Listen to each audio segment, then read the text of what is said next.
She stood barefoot on a wooden crate, trembling, but not from fear, from something deeper.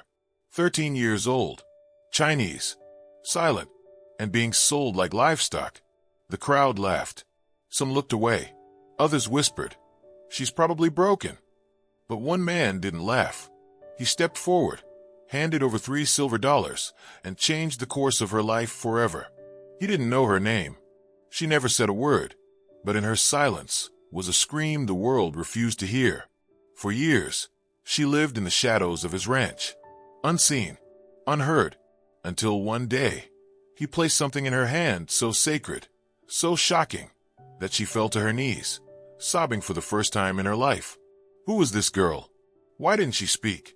And what could a man possibly give her that would make her collapse in tears? This isn't just a story of pain. It's a story of survival, redemption, and the kind of love that doesn't need words to be heard. You won't believe what happens at the end. So don't blink. Don't skip. Because once this story begins, you'll never forget the girl who was bought for $3 and walked away owning everything. Before we dive into this unforgettable journey, if stories like these touch your heart, consider subscribing to the channel. Hit the like button if you believe silent souls have the loudest stories, and follow for more true, emotional tales that remind us what it really means to be human. It was the summer of 1891 when a dusty man named Elijah Trent rode into the edge of a forgotten trade town nestled between the harsh Wyoming hills. Known among ranchers for his silence and scars, Elijah wasn't one to get involved in the affairs of men. But that day, a crude auction was taking place, one that made even hardened cowboys avert their eyes. A frightened young Chinese girl, no older than 13, stood barefoot on a wooden crate, her hands tied, her face blank like the earth had drained her of all emotion. No one knew her name. No one cared. Her silence was her curse, and perhaps her shield. The auctioneer barked with a twisted grin. Fresh from the east. Silent, obedient, and strong. "Who'll give me $1?" The crowd shuffled. Some laughed. Others turned away. Elijah stood still. He hadn't come for this. He hated these things. But her eyes, they weren't pleading. They were surrendering, like she'd already died on the inside. And that did something to him. He reached into his coat and pulled out $3 silver. "3," he said. Silence fell. The auctioneer blinked, then slammed the gavel. "Sold." Elijah didn't say a word as he untied her hands. She didn't flinch, didn't speak, just followed him like a shadow. He didn't ask questions. He didn't expect answers. On the trail home, she didn't utter a sound. Days passed, then weeks. He gave her a room in his worn-out ranch house, meals on time, and space. No orders, no work, just dignity. He called her May. Not because she told him, because he had to call her something gentle. But May never spoke. Not a word. Rumors swirled in nearby towns. Elijah bought himself a girl, some said with sneers. But no one saw what he saw. Every night, she sat by the window staring at the moon like it held the pieces of her past. Elijah didn't pry. He just made sure she was safe. He fixed the hinges on her door, built her a proper bed, left fresh bread outside her room every morning. Still, silence reigned between them, but it was never empty. It was heavy and sacred. One winter, he found her collapsed in the snow. Fever had taken her. For 3 days, he sat by her bed, spooning broth into her trembling mouth, wiping her forehead, whispering stories of wild horses and open skies. When she opened her eyes, she blinked at him slowly, then did something she never had before. She reached out and gripped his hand. From that day, she followed him around the ranch, not like a servant, but like someone searching for a reason to trust again. Years passed. May grew into a quiet, graceful woman, still silent, but no longer invisible. She planted flowers where thorns once grew. She learned to ride, mend fences, feed animals, and gently brush the horses Elijah swore were too wild to tame. He never asked her for anything, and she never left. Not once. Her silence wasn't empty anymore. It was strong, centered. She was rebuilding from the ashes, piece by piece. One spring morning, a fire broke out in the barn. Elijah ran in to save the horses. The flames roared, swallowing the beams. When he didn't come out, May, without hesitation, sprinted into the smoke.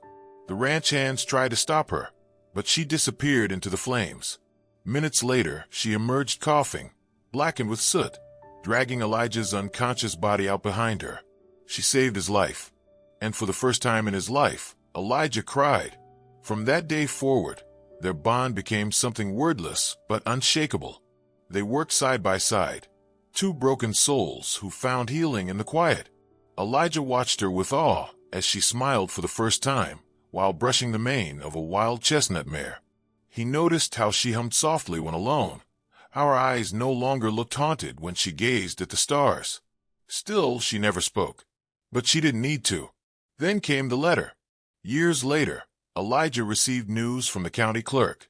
A railroad company was offering money for his land, more than enough to vanish into comfort. Elijah looked at May tending to the garden, her hands caked with earth, her expression serene, and something inside him broke open. She had given this place life. She had saved it, saved him. That night, he sat by the fire and made a decision, one that would alter both of their lives forever. He met with his lawyer in town and signed the deed over, not to the railroad, but to May. He didn't tell her right away. Instead, he waited for her birthday, a day she never celebrated, a date she never shared, but one he quietly guessed based on the seasons she once wept through. On that morning, he handed her a small box.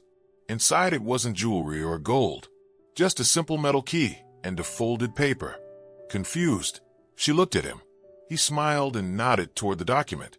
Her hand shook as she unfolded it. It was the official ownership transfer of the entire ranch. Her name printed clearly. May Trent. She stared at it in disbelief. Then at the key. Then at Elijah. He stood silently, letting her process it. And then she collapsed. Not out of shock, not from fear, but from the unbearable flood of emotions that shattered every wall she'd built around her silent heart. She fell to her knees, weeping uncontrollably. The first tears Elijah had ever seen from her. No scream, no words, just raw, soul-deep sobs that came from a place buried for years. And still, not a single word was spoken between them. But in that moment, everything was understood.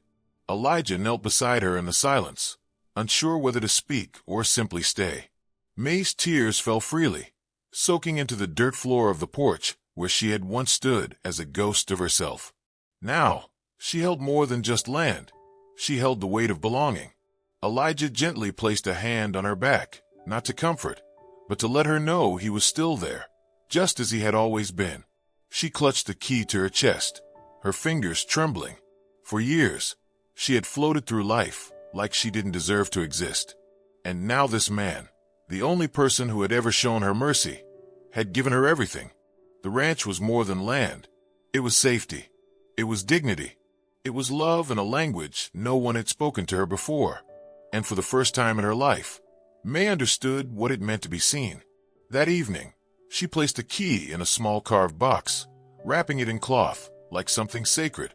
She cooked dinner, something she hadn't done in years.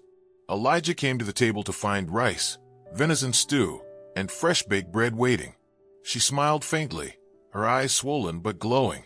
He didn't ask questions. He simply sat and ate, savoring every bite like it was holy. And though not a single word passed between them, the air was thick with gratitude and a quiet kind of love that needed no explaining. In the days that followed, things changed, but not in the way one might expect. May didn't move into the main house. She didn't start calling shots. She still rose before dawn to feed the horses and sweep the porch. But there was something different about the way she walked. Shoulders straighter, steps surer. The girl Elijah had once bought for $3 was now a woman who owned every inch of her silence. Then, one morning, Elijah didn't come down for breakfast. May knocked softly on his door. No answer. She opened it and found him slumped in the rocker by the window, still and pale. In his hand was an old photograph, one she had never seen before. It was a picture of a young boy holding hands with a Chinese woman, smiling shyly. On the back, in faded ink, were the words, "My mother." Her name was Lynn. May's knees gave way, and she fell to the floor beside him, her heart pounding. Tears welled again, not from fear, but realization. Elijah hadn't bought her out of pity. He had seen something in her, something that reminded him of a woman he'd lost long ago. A mother, perhaps, from another world, whose memory had followed him through war, fire, and loneliness. Elijah passed that morning, quietly, peacefully, just as he had lived. May buried him beneath the old sycamore tree he loved, the one overlooking the hills, where wild horses still ran. She carved his name into a wooden cross herself, every letter a prayer. Townsfolk came and went, offering hands and half-hearted condolences, but May said nothing. She just stood by that grave until the sun went down, the key to the ranch tied around her neck. In the weeks after, the ranch hands expected her to sell. A woman, especially one who never spoke, couldn't possibly run a ranch. But May surprised them. She rose before any of them, knew every tool, every fence line, every stubborn mule. She worked alongside them, not above them, and slowly, their doubts gave way to respect. She became known as the silent soul of Trent Ranch, and under her care it flourished. But the story didn't end there. One stormy night, a boy no older than 8 stumbled onto the ranch, soaked, bruised, and starving. He didn't speak English, just clutched a slip of paper with the word "help" scribbled in rough pencil. May didn't ask where he came from. She simply wrapped him in a blanket, fed him, and sat with him by the fire through the night. In his eyes, she saw a reflection of her younger self, lost, discarded, silent. She named him Jien. Over the years, more came. Children with nowhere to go. Girls who'd run from violence. Boys who'd been forgotten. May took them in, one by one, never asking questions. The ranch became more than a sanctuary. It became a legend. People whispered of a silent woman who spoke with her hands, who healed with work and patience. Children who had forgotten how to trust learned to ride, to plant, to laugh. They called her Mama May. And still, she never spoke a word. Decades passed. A journalist came one summer, chasing the whispers of the woman who ran a ranch of orphans and runaways. He tried to interview her, asked dozens of questions, held a notebook ready. May listened patiently. When he finally asked her why she did it all, she walked over to a small chest by the fireplace. She opened it and pulled out a faded deed, the edges frayed from time, the ink beginning to blur. She handed it to him with trembling fingers, then pointed to the name, May Trent. The journalist paused. Who was Elijah Trent? She placed her hand over her heart, then pointed toward the sycamore hill in the distance. Her eyes, though aged, glistened with uncried tears. The article that came out weeks later was titled, "The Woman Who Never Spoke, but Changed Hundreds of Lives." In it, the journalist wrote, she was bought for $3, but no price could ever match what she became. Her silence didn't make her weak. It made her unstoppable. Years later, when May passed peacefully in her sleep at the age of 87, hundreds gathered on the ranch. Some came from towns nearby. Others flew across oceans. Men and women, once orphaned, once broken, now strong and whole, came to say goodbye. At her funeral, there were no speeches, no eulogies, just silence, because everyone there knew. Some stories are too powerful for words. Years after May's passing, the Trent Ranch stood stronger than ever. The barns had been rebuilt, the fences reinforced, and the fields stretched farther than they ever had under Elijah's watch. But the heart of the ranch was no longer wood or land. It was memory. Inside the old farmhouse, a portrait hung above the mantel. A woman with weathered hands, soft eyes, and a child resting against her shoulder. No smile, but something deeper. Peace. One of the boys May had raised, now a grown man named Thomas, had taken over the ranch. He didn't call himself the owner. He called himself the keeper. Every evening, he lit a lantern at the front gate, just like May once did, for any soul wandering in the dark. The tradition never stopped. And every month, a letter would arrive from somewhere far away, from someone May had once saved. Each letter was placed carefully into a wooden chest, carved with the initials MT. Among those letters was one from a woman named Hannah, who had once come to the ranch after escaping a life of unspeakable pain. In her letter, she wrote, "I never heard her speak, but when I cried, she held my hand. When I shook, She held my heart. No voice ever made me feel as safe as her silence did. Years faded. Generations passed. But the story never left. Children born on the ranch were told the tale of the woman who came with nothing and gave everything. Teachers told it in school. Cowboys told it around fires.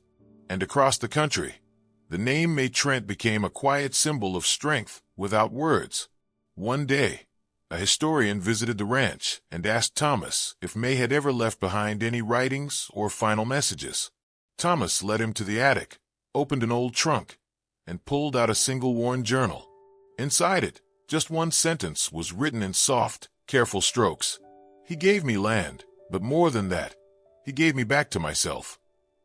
The historian didn't ask any more questions, and when he left, he turned back one last time to see the hill where May and Elijah lay beneath the same sycamore tree. Wind swept across the field, bending the grass gently like a bough.